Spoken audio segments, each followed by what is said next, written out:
Buenas noches muchachos, una bendición poder estar junto a ustedes. A veces hablamos de la guía del Espíritu Santo, vivir en el Espíritu y especialmente los hermanos libres lo tomamos como una utopía, como algo que no es tan real, ¿no? Eh, yo el otro día fui a visitar a un hermano, él trabaja en una agencia de auto y oré al Señor que si él estaba ocupado, el Espíritu me indicaba que no tenía que hablar con él y si él estaba desocupado, era un momento para hablar con él. Y llegué y estaba ocupado. ¿Qué me dijo el espíritu? Que no era el momento, que no tenía que hablar con él, ¿sí? A veces es más sencillo de lo que nosotros imaginamos o pensamos, ¿no? Bueno, y diagramé esta charla breve en 6 puntitos, voy a hablar 10 minutos, 12. Primero, cómo comenzamos como iglesia. Segundo, cuál fue el lema que nos indicó el Espíritu, mi Señor y a mí, para fundar la iglesia. En tercer lugar, el testimonio nuevo que ha comenzado desde nuestra iglesia aquí en el centro de Neuquén. ¿Qué impronta seguimos cada año? En cuarto lugar, en quinto lugar, ¿qué nos mostró el Espíritu para este año puntual? Y en sexto lugar, ¿qué nos sustentó todo este tiempo y en lo que sigue hasta el Señor venga, ¿no? Primero, ¿cómo comenzamos nuestra iglesia? Mi señora era maestra jardinera, ahora ya jubilada, y tenía una alumnita que le decía, nosotros vamos al supermercado con mi abuela me abraza, me alza, y entre mi abuela y yo robamos yogures, aceite, todo un poco. Hay un supermercado acá que no tiene sensores, una cadena de supermercado, y se choreaban todo, ¿no? Entonces mi señora la invita a la horita feliz, le dice que no era bueno hacer eso. Yo tenía un dunita, aparezco en la casa a buscar a esta nena y había invitado a 20 amiguitos. Yo tenía un duna. Digo, bueno, suban, ¿no? Como hicimos la mayoría, ¿no? Y bueno, después fue una Fiorinito con dos asientitos a lo largo, después una Ducato y demás. Bueno, se fueron convirtiendo, vieron el discipulado, se convierte en el hermano mayor, la mamá, el papá, se agrega una familia. Y bueno, así comenzamos con nuestra iglesia, ¿no? Trabajamos mucho con chicos de la calle, con adictos, con alcohólicos. Construimos un salón eh, haciendo empanadas, canelones, rosquitas. Siempre teníamos pibes internados por adicción, entonces teníamos que pagar mucho de cuota también por ello. Y por la gracia y misericordia del Señor nunca nos atrasamos ni un día, sin tener trabajo. No nos atrasamos ni un día, el Señor proveyó, laburamos como indios y siempre aparecía alguna ofrenda, algo y el Señor fue de bendición. Hoy tenemos un saloncito de 7 metros por 21, más la cocina, hemos construido arriba, baños de discapacitados también y demás, así que a nivel salón hemos construido bastantes cosas, ¿no? Es muy importante que como iglesia local tengamos un lema que nos indique el espíritu cuál es el lema.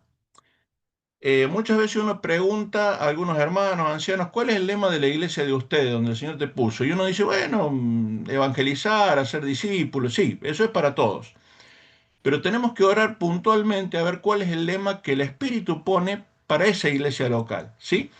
Y nosotros con mi Señor oramos mucho tiempo y el Señor nos puso para nuestra iglesia el lema de Isaías 61. Si lo tienen ahí a mano, lo buscamos muy breve.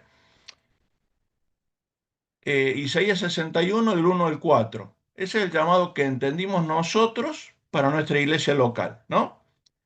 Eh, Dice, el Espíritu de Jehová el Señor está sobre mí, porque me ungió Jehová, me ha enviado a predicar buenas nuevas a los abatidos,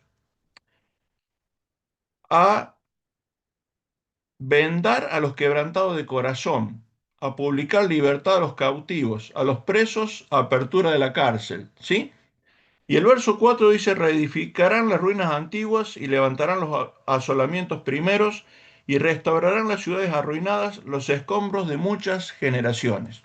A nosotros nos ha tocado trabajar mucho con chicos de la calle, adictos y demás, vidas que están totalmente con fortalezas, con escombros, poder sacar esos escombros en el nombre de Jesucristo y reedificar la vida de nuevo.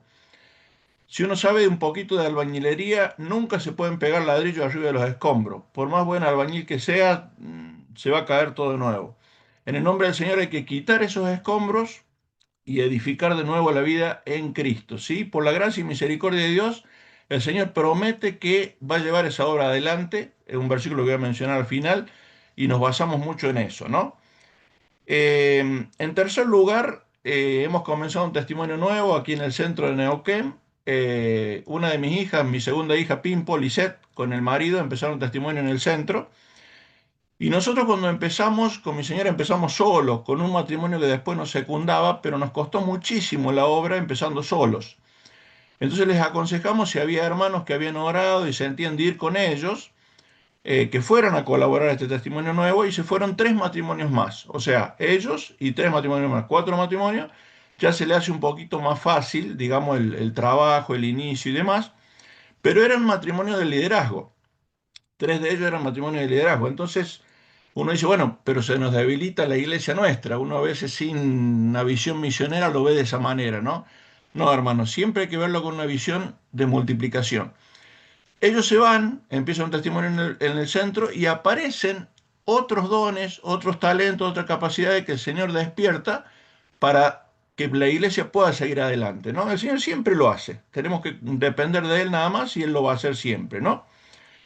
¿Qué impronta seguimos cada año? Nosotros, tipo octubre, noviembre, venimos orando para que al año siguiente Dios nos dé por su espíritu un tema para el año, ¿sí?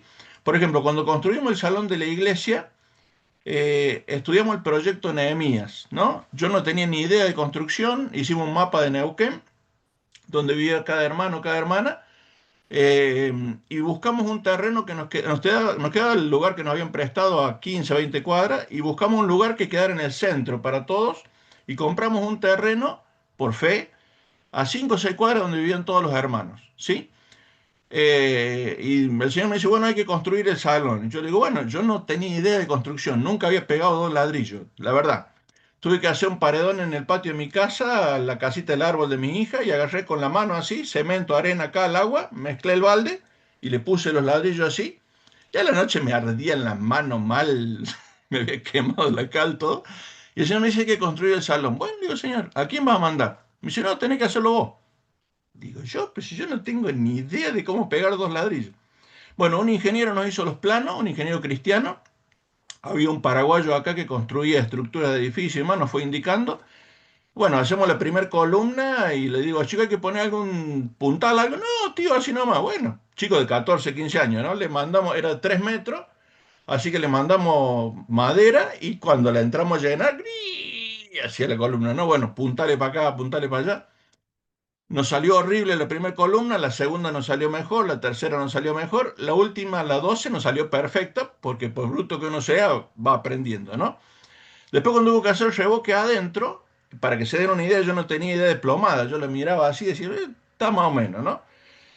Y cuando el albañil va a revocar, entraron 15 centímetros de cemento arriba y 1 centímetro abajo, ¿no? Y me dice, ¿quién fue el animal que hizo esto? Y yo, y le digo, con él está hablando. Le digo, pero se va a caer. No, no, si está bien hecho, bien construido, están bien los hierros y demás, pero bueno, le digo, vos embellecerlo un poco.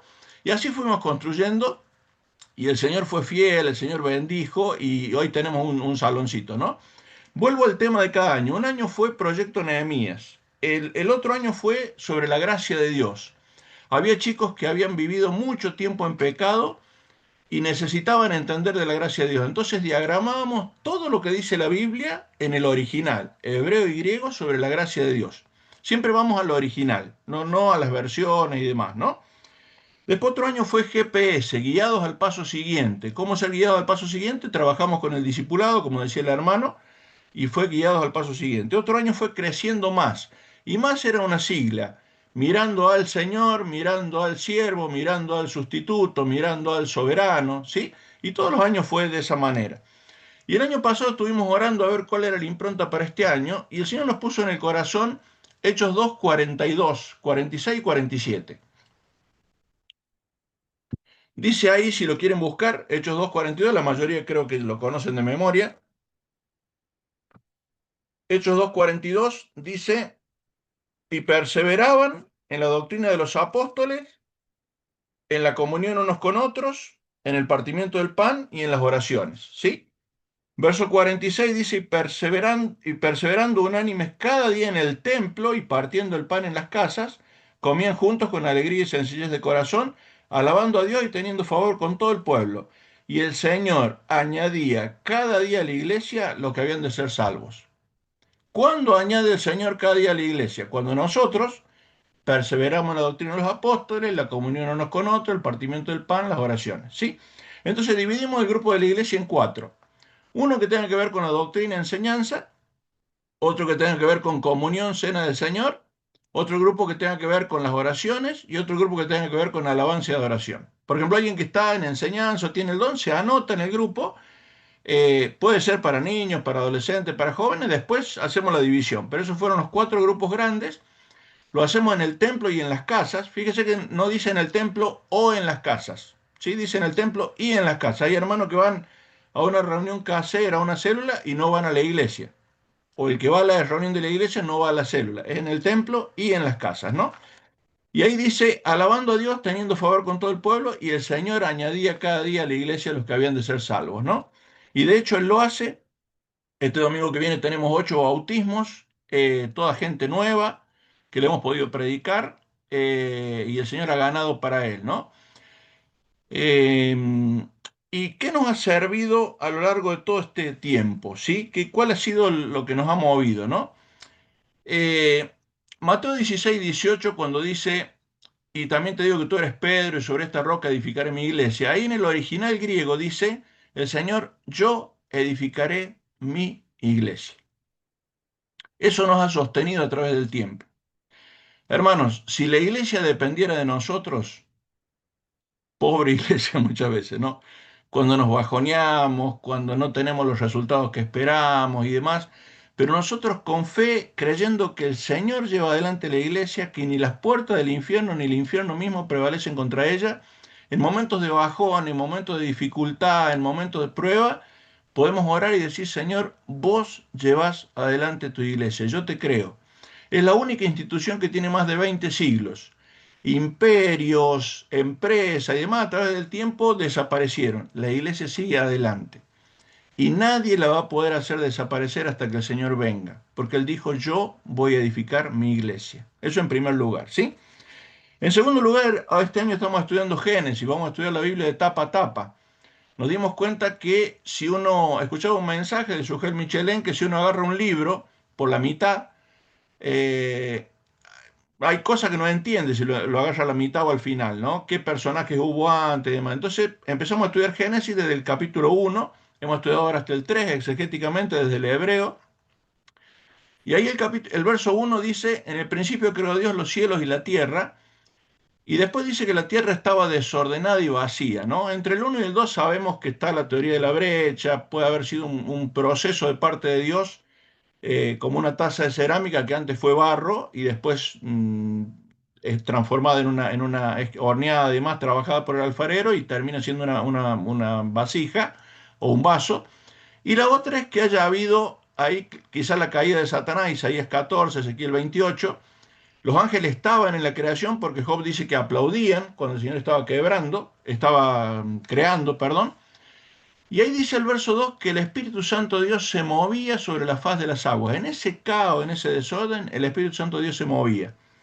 Es la misma palabra que utiliza cuando el Espíritu Santo gesta al Señor Jesucristo en el vientre de María. Se posa como empollando sobre María para gestar al Señor Jesucristo. Esto es algo que nos ha servido a través del tiempo. Mire, yo estudié en 3 institutos bíblicos, ¿no? Y uno cuando estudia en un instituto bíblico estudia no sé, sectas heréticas, doctrina de los mormones, doctrina de los testigos de Jehová, estudia apologética, ¿sí? Cómo defender la fe y demás.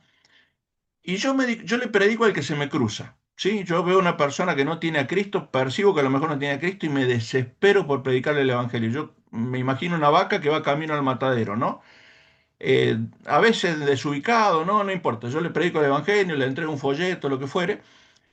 Y me di cuenta que con toda esta secta ética, apologética y demás, como hemos estudiado eso, a veces ganamos una discusión, pero perdemos un alma. Entonces es preferible, hermanos, que perdamos una discusión y ganemos un alma para Cristo. Entonces, cuando estamos predicando, a veces el Espíritu nos va a dar el discernimiento de entender que no es el momento, que el Espíritu no está obrando para salvación. Entonces, ¿qué hay que hacer? Levantar el pie del acelerador, tocar el freno, decir, Señor, no es el momento, será otro el momento. El Señor preparará una crisis en la persona, oraremos para que el Señor prepare la tierra de esa vida para que realmente el Espíritu pueda obrar para salvación en otro momento. Si ese momento le damos para adelante y cerramos la venta, por así decirlo, hablando del negocio sano de ganar almas, ¿no? Y en tercer lugar, la clave, hermanos, es estar en Cristo. Es estar en Cristo. 2 Corintios 5:17, si alguno está en Cristo, nueva criatura es, las cosas viejas pasaron y aquí todas son hechas nuevas. Ese versículo siempre lo usamos para salvación, pero no es solamente para salvación, es un presente continuo. Cada vez que nosotros vamos a Cristo, nuestra vida es nueva. Yo hoy recibo a Cristo, mañana mentí, corto mi comunión con Dios, confieso ese pecado, vuelvo a Cristo y mi vida es nueva, ¿sí? ¿Y qué hace el Señor con nosotros? En Jeremías 17 dice que hay una planta que está plantada donde no hay agua y otra plantada a la orilla del agua, ¿no? La planta que está acá en montaña y barda, en Neuquén, que es todo seco, esa planta que está en un lugar seco dice que vienen momentos de bendición, viene un momento de lluvia, pero la planta ni lo disfruta porque está tan seca en sus raíces que no lo disfruta. Dice el Salmo 1:3, será como árbol plantado junto a corriente de agua. Esa palabra plantado en el original es trasplantado. El Señor nos saca de un lugar seco y nos trasplanta a un lugar a la orilla del agua del río de Dios, para que nuestra vida esté verde, pueda dar fruto y podamos ser de bendición para los demás. El fruto del árbol no es para el árbol mismo, es para dar fruto a los demás, ¿sí? Ramas adheridas a la vid, Juan 15. Si nos separamos de la vid 2 centímetros o 2 metros, dejamos de estar verde, dejamos de dar fruto y dejamos de ser de bendición. Adheridos a la vid, permaneciendo en Cristo, podemos ser de bendición para los demás. Y eso es lo que el Señor desea para cada uno de nosotros. ¿Mm? Que el Señor los bendiga, hermanos. Quise hacerlo lo más breve posible y oré realmente por la guía del Espíritu para poder compartirles esto. Muchas bendiciones.